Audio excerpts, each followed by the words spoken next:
የዛሬው ማበረታቻ እግዚአብሔር ረስቶኛል ብሎ ለሚያስብ ሰው ነው። ማንም ሰው ሕመምህን እንደማያይ ሊሰማህ ይችላል። ተረስተህ ደክመህ ወይም ከልክ በላይ እንደተጨነቅክ ሊሰማህ ይችላል። ነገር ግን እግዚአብሔር ዛሬ ይህንን እውነት እንድታውቅ ይፈልጋል። ብቻህን አይደለህም ማለት አይደለም። በመጽሐፍ ቅዱስ ውስጥ ብቸኝነት የሚሰማቸው ብዙ ሰዎችን እናያለን። አንዳንዶቹ ታመዋል። አንዳንዶቹ ፈርተው ነበር።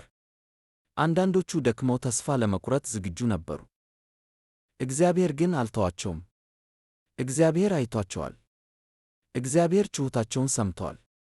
እግዚአብሔር በነበሩበት ቦታ አገኛቸው። ሰዎች ሲርቁ እንኳን እግዚአብሔር ከነርሱ ጋር ነበር። ተስፋ ትንሽ ሆኖ ቢሰማውም እንኳ እግዚአብሔር አሁንም እየሠራ ነው። አሁን ብቸኝነት ሊሰማዎት ይችላል። ማንም ሰው ምን እያጋጠመህ እንዳለ እንደማይረዳ ሊሰማህ ይችላል። እግዚአብሔር ግን ይረዳል። እሱ ሐሳብህን ያውቃል። እንባህን ያውቃል።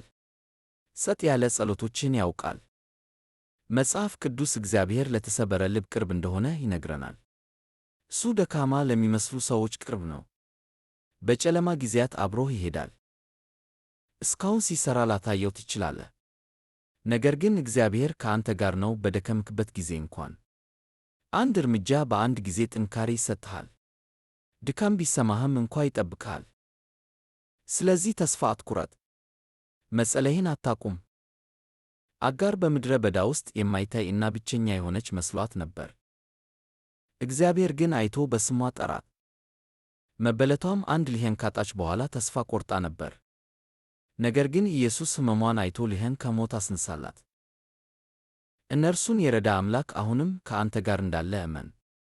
እሱ እንዳልረሳህ እመን እና የተሻሉ ቀናት እንደሚመጡ እመን።